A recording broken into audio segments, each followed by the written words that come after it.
Very good morning, students. I hope you all are doing great and also revised your previous chapter. Today we are going to start our chapter 7, which is structures and turtle. So without wasting any further time, let's dive into the chapter. The name of your chapter is Structures and Turtle, and the topics which we will discuss are computer program, operator, precedence, control structures, and turtle.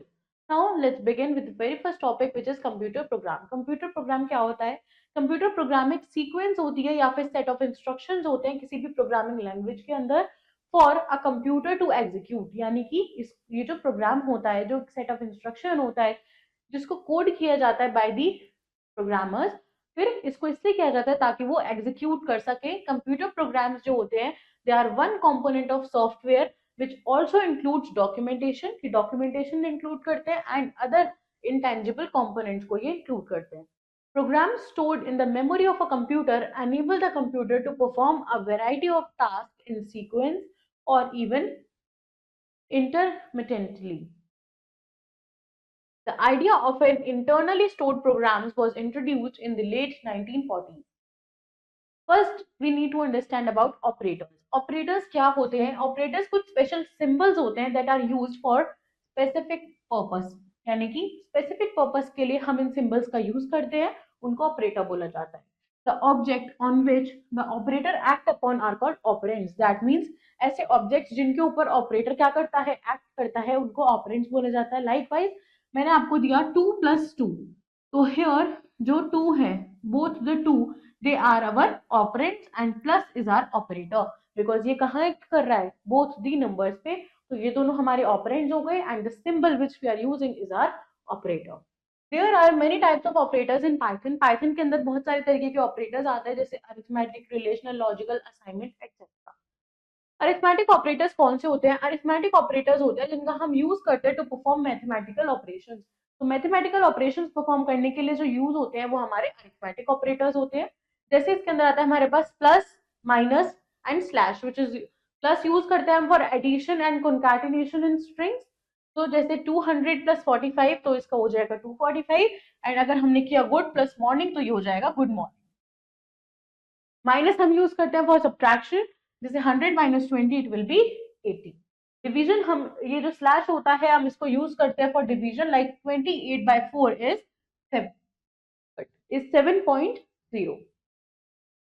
We have asterisk, ये जो होता है ये multiplication और replication इन strings के लिए use किया जा सकता है, जैसे 4*5 तो 20, पाइथन *3 तो this will be the result. Now double slash होता है फॉर फ्लोर डिवीजन या फिर इंटीजर डिवीजन, लाइक 20 हमने स्लैश डबल स्लैश लिया एंड 4 दो, answer will B 5. Now percentage यानी कि मॉड्यूलस बोलते हैं हम इसको, और ये क्या करता है, रिमाइंडर फाइंड आउट करता है. That means 67% 9 is it ना. Now double asterisk exponentiation के लिए होता है like 8 asterisk to 4, 64. Then this is the greater than sign, like 6 is greater than 1, तो ये हमें true false value provide करेगा. Less than sign, again 9 is 8 is less than 9, it is also true. Now greater than equal to, that means 5 is greater than equal to 9, it is false. Less than equal to 1 is less than equal to 2, true. Equal to, that means 16 equals to 7 is false. Now not equals to, that means 1 is not equals to 4, it is true. So these were our arithmetic operators. Next हमारे पास आता है logical operators. ये जो operators होते हैं इनको हम use करते हैं to combine conditional statements. There are 3 logical operators. हमारे पास 3 तरीके के logical operators होते हैं which are and, or not. So and operator क्या करता है, इसका मतलब होता है if both the operands are true, अगर जो दोनों operands हैं वो true हैं, then condition becomes true.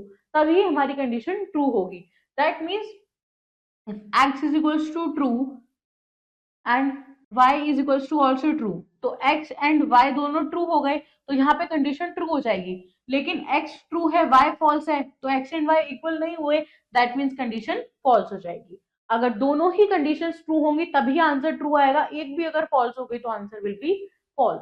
ये होती है and condition. Now और में क्या होता है कि दोनों ऑपरेटर्स में से, दोनों ऑपरेंड्स में से कोई भी एक ट्रू होगा तब भी ट्रू होगी situation. That means x true है y false है, but still the answer will be true. False false तो आंसर विल बी फॉल्स। अगर दोनों में से एक कंडीशन भी ट्रू है तो आंसर ट्रू आ जाएगा, अदरवाइज फॉल्स होगा। फिर हमारे पास आता है नॉट। तो ये जो ऑपरेंड होता है ये फॉल्स होता है, देन कंडीशन बिकम्स ट्रू। अगर ये फॉल्स हुआ तो कंडीशन ट्रू हो जाएगी, that means a is equals to false and a is equals to true. तो a is equals to false, not a true या फिर not a false. Assignment operators कौन से होते हैं? ये जो ऑपरेटर्स होते हैं इनको हम यूज करते हैं to assign value in a variable. किसी भी वेरिएबल के अंदर वैल्यू असाइन करने के लिए हम इस ऑपरेटर का यूज करते हैं। जैसे हमारे पास आता है इक्वल्स टू, ये असाइन करता है value from right side to the variable, that means x is equals to 30। तो अगर हम x को प्रिंट कराएंगे तो हमारा प्रिंट क्या होगा? 30 या फिर to the variable. So assign the value 30 to x। 30 को हमने क्या वैल्यू असाइन कर दी? 30 वैल्यू हमने असाइन कर दी x को। सो अगर हम print the value of x करेंगे तो हमारे पास क्या आएगा? 30। a is equals to 12, a plus is equals to 12। तो a is equals to a plus 2। अगर हमने a प्रिंट करा तो आंसर क्या प्रिंट होगा? 14, because 12 plus 2 is 14। Next is minus subtract equals to subtract and assign the value to the variable. यानी कि subtract और असाइन करने के लिए वैल्यू टू द वेरिएबल हम इसका यूज करते हैं। जैसे a is equals to 12, a minus is equals to 2 hash, ये क्या हो जाएगा? a is equals to a minus 2। अगर हम a को प्रिंट कराएंगे तो आंसर क्या आएगा? 10, बिकॉज 12 माइनस 2 इज 10। फिर हमारे पास आता है multiply and assign the value two variable. Similarly अगर a 12 है, अगर हमने यहाँ पे एस्टरिस्क इक्वल टू लगा दिया तो ये हो जाएगा a is equals to a into 2। तो जब हम a प्रिंट कराएंगे तो answer will be 24, because a की पोजीशन पे क्या है? 12 इंटू 2 क्या हो जाएगा? 24। नेक्स्ट हमारे पास आता है डिवाइड। सेम हम क्या करेंगे? मल्टीप्लाई की जगह डिवाइड कर देंगे। तो a is equals to 12 divided by 2 which is 6.0। Next हमारे पास आते हैं ऑपरेटर प्रेसिडेंस। ऑपरेटर प्रेसिडेंस क्या होता है? ऑपरेटर प्रेसिडेंस डिटरमाइन करता है the grouping of terms in an expression, जो अफेक्ट करता है कि how an expression is evaluated. Example, solve करना है हमें the following expression using operator precedence.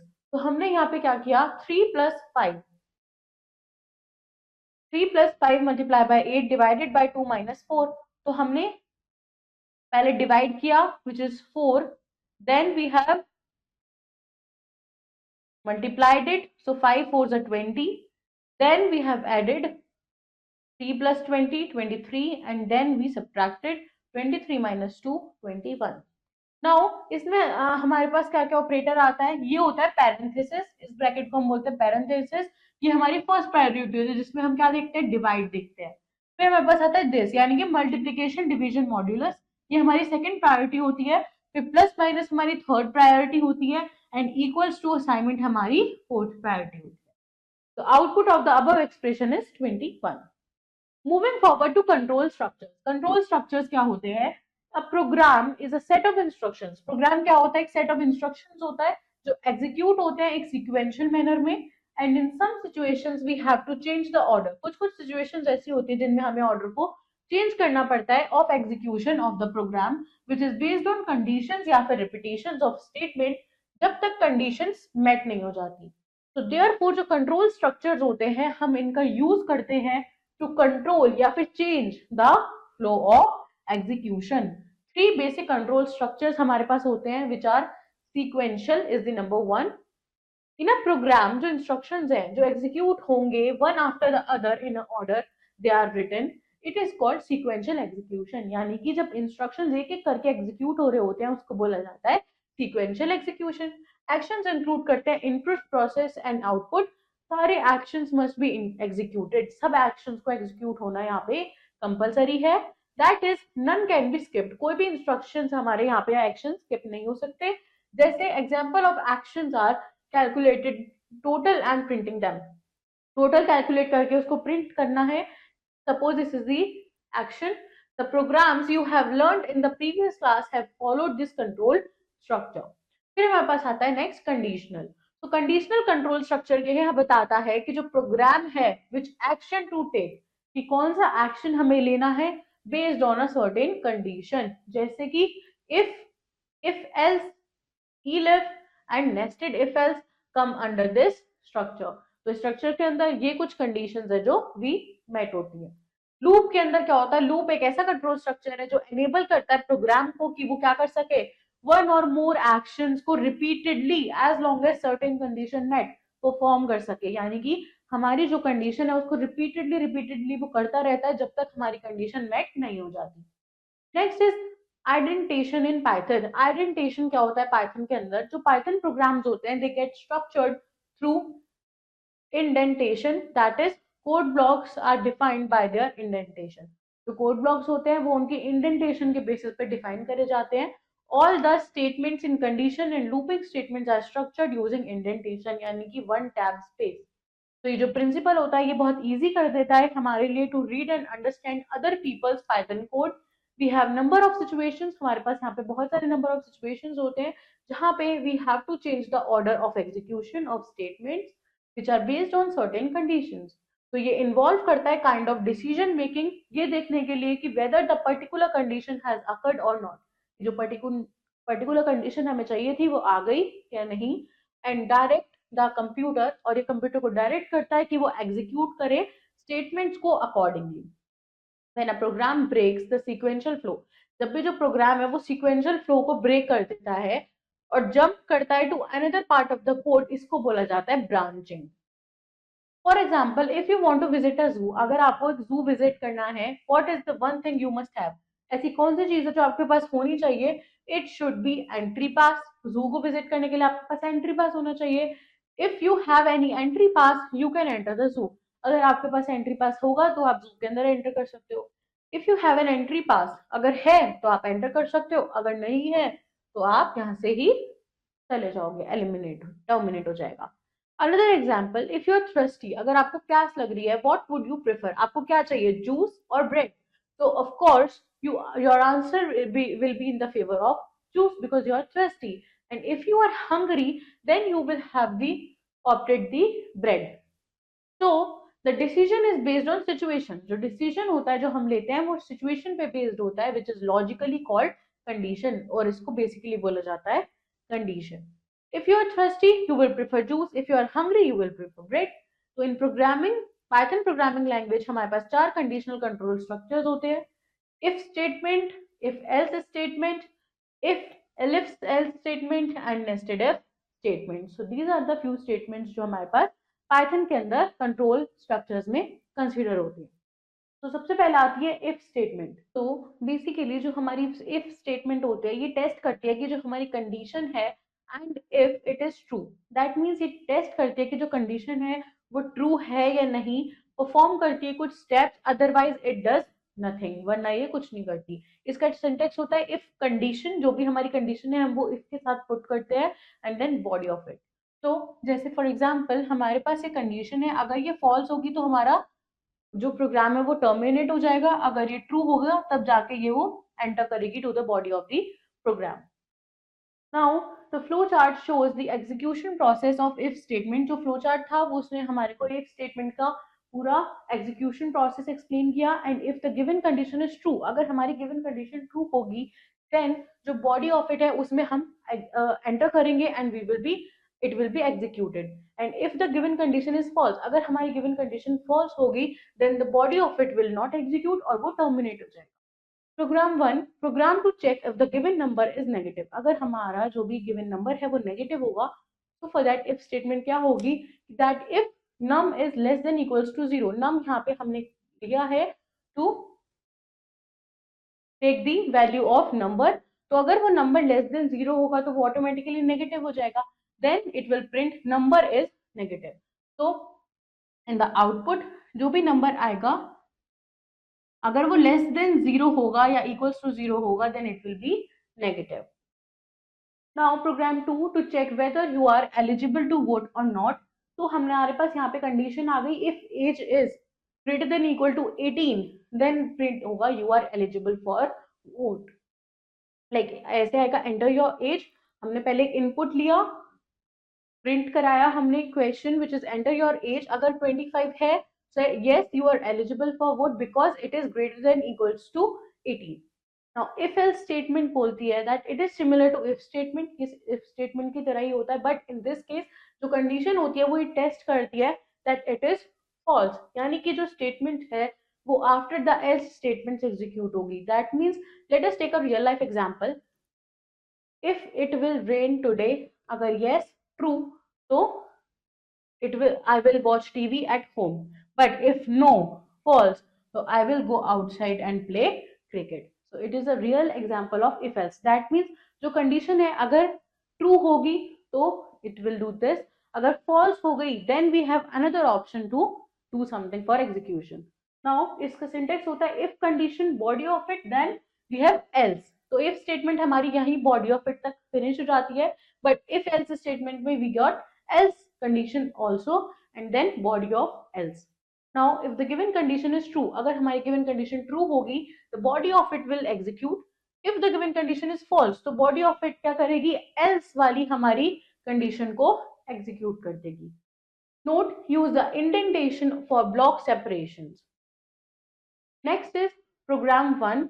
Program to print the largest between two numbers. Two numbers के बीच में जो largest है उसको print कराना है. So यहाँ पे हमने क्या लिया, दो numbers ले लिए and if num1 is greater than num2 तो हम print कराएंगे num1 is largest, else हम print करा देंगे num2 is largest.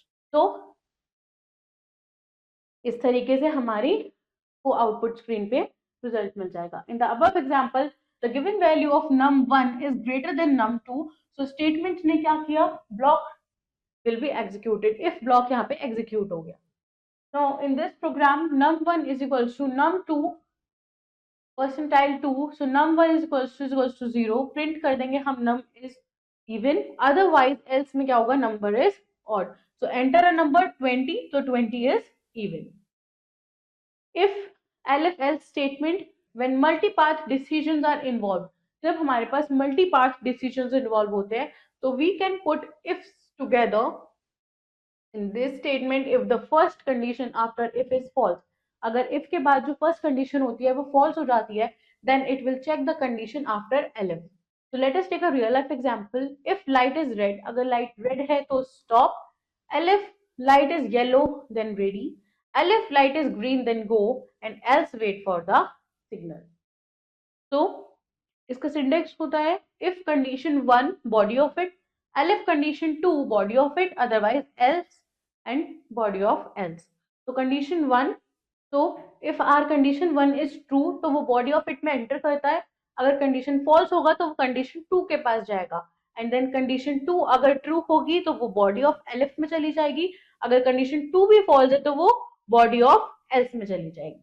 And if the condition 1 of if statement is false तो ये क्या करेगा, चेक करेगा condition 2 को और of the next elif block and so on. If all the condition are false, अगर सारी ही condition false हो गई तो body of else क्या हो जाएगी, execute हो जाएगी and only one block among the several if elif else blocks are executed according to the condition. The if block can have only one else block. जो if block होता है उसके अंदर सिर्फ एक ही else block हो सकता है, but it can have multiple elif blocks. else block सिर्फ एक ही होता है if statement के बाद में, लेकिन elif blocks multiple हो सकते हैं. Now it is your program 1 where हमने क्या किया है, marks input कराए हैं, enter the marks. If marks are greater than equals to 90 तो print करेंगे grade A. Marks अगर greater than equal to 70 होंगे तो grade B. Marks greater than equal to 50 तो grade C and else print grade D. तो हमने यहाँ क्या किया, if statement के बाद, if condition के बाद में हमने दो elif यहाँ पे हमने condition दी है and then else. तो enter the marks 65, तो 65 किस कैटेगरी में आएंगे, grade C, because greater than equal to 50 is C. In the above example, if the marks are greater than or equal to 90 then the statement following if will get executed and print कर देता वो grade A. But if the marks are greater than equal to 70 तो वो print कर देता less than 90. But less than 90 तो first elif execute हो जाता, मतलब grade B. और if the marks greater than equal to 50 but lesser than 70 तो वो second elif execute करता, that means grade C. But if the marks are less than 50, अगर marks 50 से भी नीचे हैं तो else वाली statement को print करता, which is grade D. So program 2 is create a simple calculator using if elif statement. So सबसे पहले हमने number 1 input कराया, enter first number. Number 2 enter करा, एंटर सेकंड नंबर, हमने एक इनपुट ले लिया, एंटर एन ऑपरेटर। एक ऑपरेटर डालो, तो ऑपरेटर कुछ भी हो सकता है, प्लस, अगर प्लस आया तो हम एडिशन इज दिस डाल देंगे, अगर उन्होंने माइनस डाला तो सब्ट्रैक्शन इज दिस डालेंगे, अगर उन्होंने एस्टेरिस्क डाला तो मल्टीप्लीकेशन इज दिस, यानी कि number 1 plus number multiply by number 2, else हम प्रिंट कर देंगे रॉन्ग ऑपरेटर। तो हमने यहाँ पे 3 ऑपरेटर्स जस्टिफाई कर दिए, plus, minus and asterisk which is used for multiplication. तो हमने डाला enter first number which is 70, enter second number which is 80, enter an operator. तो वो यहाँ पे जो भी ऑपरेटर डालेंगे उसके हिसाब से रिजल्ट आ जाएगा। उन्होंने ऑपरेटर डाला प्लस, तो 70 प्लस 80 150, अगर वो डालते ऑपरेटर माइनस तो आ जाता माइनस का 10। Now, on running the program for the first time with the given value 70, 80 and plus, जो ऑपरेटर है उसने एग्जीक्यूट कर दिया first if block and it will show 150 addition of 70 and 80 as an output. Now second sum में अगर हम value enter करते 70, 80 की, but the given operator is this, तो elif ब्लॉक एग्जीक्यूट होता and will show this, यानी कि multiplication of 70 and 80 as an output. Next is nested if statement. Nested if statement कौन सी होती है? पाइथन अलाउ करता है नेस्टेड इफ स्टेटमेंट, मतलब if intended block inside another if else intended block, यानी कि एक इफ एल्स इंटेंडेड ब्लॉक के अंदर एक दूसरा इफ स्टेटमेंट या कंडीशन आ जाना, उसको नेस्टेड इफ बोला जाता है। Second nested if is intended block will run when the first if condition evaluates to be true. Second वाला जो, यानी कि उसके अंदर जो इफ ब्लॉक है वो तब रन करेगा, तब एग्जीक्यूट होगा जब पहले वाले की कंडीशन ट्रू होगी। That means if condition 1, condition 2, statement 1, else statement 2, else statement 3। तो कंडीशन 1 है, अगर वो ट्रू होगी तो कंडीशन 2 के पास जाएगी, अगर फॉल्स होगी तो स्टेटमेंट 3 के पास चली जाएगी। कंडीशन 2 अगर ट्रू होगी तो वो स्टेटमेंट 1 के पास जाएगी, फॉल्स होगी तो स्टेटमेंट 2 के पास जाएगी। Logic of execution is if the condition 1 is false, अगर हमारी पहली कंडीशन फॉल्स हो गई तो स्टेटमेंट 3 एग्जीक्यूट हो जाएगी, अदरवाइज ये कंटिन्यू करेगी सेकेंड टेस्ट, यानी कि कंडीशन 2 के पास जाएगी और वो ट्रू हो गई तो स्टेटमेंट 1 एग्जीक्यूट होगी, अदरवाइज स्टेटमेंट 2 यहाँ पे इवेल्युएट हो जाएगी and the control is transfer to statement n। Program 1, program to print the greatest number among the three numbers. Three numbers में से ग्रेटेस्ट नंबर फाइंड आउट करने के लिए what we will do is, पहले 3 numbers हमने input कराए, if condition दे दी num1 is greater than num2, print कर देंगे num1 is greater, otherwise print करेंगे num3 इज ग्रेटर, एल्स अगर num2 बड़ा है num3 से तो हम यहाँ क्या करेंगे, print num2 is greater, else print num3 is greater. तो यहाँ पे हमने एंटर किया first number, second number, third number which is 120, 125, 180, तो num2 is greatest which is 125। अब प्रोग्राम के अंदर user input 3 numbers which are these, यहाँ पे जो फर्स्ट कंडीशन थी उसे चेक किया वेदर 120 इज ग्रेटर देन 125, फिर कंडीशन फॉल्स में चली गई, so outer if block execute होगा यहाँ पे, तो इसने जंप किया आउटर एल्स ब्लॉक पे और टेस्ट किया कंडीशन 125 इज ग्रेटर देन 180, ये इनर इफ में चला गया तो ट्रू हो गया। Now condition goes to true, so जो इनर इफ ब्लॉक है वो एग्जीक्यूट हो जाएगा और शो करेगा num2 is greatest which is 125। Next is total. Turtle क्या होता है? टर्टल एक प्री इंस्टॉल्ड लाइब्रेरी होता है ऑफ पाइथन जिसका यूज किया जाता है to create shapes in attractive manner. This library help करता है स्टूडेंट्स को to understand the world of programming in fun and interactive way. Let us understand about turtle library. तो इंपोर्टिंग टर्टल लाइब्रेरी, इंपोर्टिंग का मतलब होता है activate करना turtle class को यानी कि मॉड्यूल को in a program. Without importing turtle library को इम्पोर्ट करने बिना you can not access its functions, आप उसके फंक्शंस को एक्सेस नहीं कर सकते एंड कमांड्स को।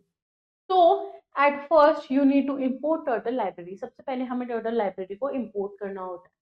Note, Turtle is built-in library in Python 3. You only need to import it with Python idle. Open Python idle in interactive mode and type the following code. हमें Python idle को खोलना है interactive mode में and हमें इस code को type करना है। Next is showing turtle. After importing turtle library को इंपोर्ट करने के बाद में हम एक्सेस कर सकते हैं उसके फंक्शंस को। सो it shows turtle on screen. You need to create turtles object by assigning turtle functions to it a variable. सबसे पहले हमें कोड टाइप करना है, save the file with .py extension, run the module और press F5। Python turtle graphic window appear होगी जो show करेगी turtle asterisk in the center of the screen. So import turtle library, t is equals to turtle function. Next is programming with turtle. Turtle की मदद से हम programming कैसे कर सकते हैं? टर्टल वर्क करता है with movement and direction. To understand its direction, उसकी डायरेक्शन को अंडरस्टैंड करने के लिए, उसके मोशन को अंडरस्टैंड करने के लिए we need to understand its associated motion functions. Turtle move करता है 4 डायरेक्शन में, which is forward, backward, left and right. So let us understand about it in detail. तो फॉरवर्ड फंक्शन में कैसे करता है? फॉरवर्ड फंक्शन या फिर एफडी फंक्शन को यूज किया जाता है to move the turtle in forward direction with given distance, एक पर्टिकुलर डिस्टेंस से। Distance value can be integer या फिर float. Turtle underscore object dot forward distance value या फिर turtle object FD distance value. यहाँ पे जो टर्टल ऑब्जेक्ट है वो हमारा वेरिएबल नेम है जो असाइन कर रहा है टर्टल फंक्शन को। Late us understand forward motion function with code. यानी कि सबसे पहले कोड टाइप करना है, सेव करनी है फाइल को with .py extension, run the module या फिर प्रेस करनी है F5 की। देन जो टर्टल हेड है वो मूव करेगा dynamically to the forward direction with distance of 200। Now backward में क्या होता है? बैकवर्ड फंक्शन में हम बैक फंक्शन या फिर बीके फंक्शन का यूज करते हैं टू मूव टर्टल बैकवर्ड या फिर अपोजिट। तो इसके अंदर जो डायरेक्शन है वो गिवन होती है एक पर्टिकुलर डिस्टेंस से, that means total object backward आ जाएगा यहाँ पे। तो बैकवर्ड डिस्टेंस वैल्यू निकलेगी, दैट मींस टोटल बैकवर्ड 200। यहाँ पे हमने क्या किया? बैकवर्ड मोशन के लिए टाइप किया कोड को, अगेन सेव किया file in .py extension, run the module and the turtle head move करेगा डायनेमिकली टू द बैकवर्ड या फिर opposite direction with the distance of 200। Left के लिए लेफ्ट फंक्शन या फिर LT is used to move the turtle head to the left direction, जो हमें एक एंगल वैल्यू देता है। एंगल वैल्यू में भी इंटीजर और फ्लोट, एंगल वैल्यू इंटीजर या फिर फ्लोट हो सकती है। इसका सिंटेक्स होता है टर्टल ऑब्जेक्ट लेफ्ट यानी कि angle value, turtle object left angle value. इसके लिए हमने क्या किया? कोड टाइप किया, सेव किया फाइल को, रन द मॉड्यूल। जो टर्टल हेड है वो मूव करेगा to the left direction at 90 degree angle and then move करेगा in the forward direction with the given distance value of 100। And right में क्या होता है? राइट फंक्शन या फिर RT is use to move the turtle head to the right direction, जो हमें एक एंगल वैल्यू देता है और एंगल वैल्यू में भी एन इंटीजर और फ्लोट। इसका सिंटेक्स सिमिलर होता है, बस यहाँ पे हमारे पास राइट एंगल वैल्यू आ जाती है। तो हमें इसमें फर्स्ट 3 स्टेप्स प्रीवियस वाले रिपीट करने हैं। जो टर्टल हेड होगा वो फर्स्ट मूव करेगा राइट डायरेक्शन में at the angle of 45 degree and then it will move forward in the given distance value of 100। Now drawing lines with 2 directions. 2 directions की मदद से हम लाइंस कैसे ड्रॉ कर सकते हैं? Till now we have learn the direction and angle of turtle. Now let us create 2 lines along the right direction. सबसे पहले कोड लिखा, एक्सटेंशन py के साथ सेव किया फाइल को एंड रन द मॉड्यूल और प्रेस F5। जो turtle head है वो पहले राइट डायरेक्शन में जाएगा at the 90 degree angle. Finally turtle forward move करेगा in the given distance value of 100। Using the given coding method हम ड्रॉ कर सकते हैं many shapes as per the given distance and angle value. तो अगर हमें स्क्वायर ड्रॉ करना है तो बाय रिपीटिंग द कोड हम ड्रॉ कर सकते हैं स्क्वायर को, rectangle, triangle, star, polygon etcetera. So सबसे पहले type the code, save the file, run the module. Here हम देख सकते हैं जो रिपीटिशन है सेम कोड का वो हैपन होगा। टर्टल फर्स्ट मूव करेगा फॉरवर्ड डायरेक्शन में, then turtle head will move to the right direction and this process needs to be executed 4 times. ये प्रोसेस 4 बार एग्जीक्यूट करना पड़ेगा अगर हमें एक स्क्वायर को बनाना है। तो हमने यहाँ क्या किया? इंपोर्ट किया टर्टल को, t इज इक्वल्स टू हमने टर्टल डॉट टाइटल टर्टल लिख दिया, forward then right, forward right, forward right, हमने यहाँ पे उसकी एंगल वैल्यूज मेंशन कर दी। तो एज एन आउटपुट हमारे पास स्क्वायर यहाँ पे क्रिएट हो जाएगा। तो नेक्स्ट हमारे पास आता है drawing pre defined shapes. Pre defined shapes को हम कैसे ड्रॉ कर सकते हैं? Turtle has some predefined functions for creating curvy shapes. तो curving shapes के लिए हमारे पास कुछ predefined functions होते हैं जैसे circles या फिर dots. Let us have to look at it and understand. सबसे पहले आता है circle. तो ये जो turtle function होता है इसको हम यूज करते हैं to create a circle shape by using the radius value. अगर हमारे पास radius value होगी तो हम turtle की मदद से circle create कर सकते हैं एंड इसका सिंटेक्स होता है turtle object dot circle जिसमें हमें radius उसकी डिफाइन करनी होती है। Let us Type the code to draw a circle shape. Type the code, save the file with .py extension, run the module or press F5. Turtle draws the circle with radius f5.0. तो इस तरीके से हमारे जो curvy shape की circle वो हम radius specify करके ड्रॉ कर सकते हैं. Let's reboot the chapter. Operators are the special symbols that carry out arithmetic and logical computations. A program is a set of instructions which are executed in a sequential manner. Control structures को हम use करते हैं to control or change the flow of execution. If statement is the first decision making statement, if statement हमारी पहली decision making statement होती है, if else statement हमारी एक extension होती है of simple if statement. Nesting एक प्रोसेस होता है जिसमें हम प्लेस करते हैं इफ या फिर इफ else if statement को in another statement. So this was your chapter about structures and turtle. I hope it is clear to you. Do revise it once at your own and also practice the exercise. I will see you in your next video with next chapter. Till then, take care.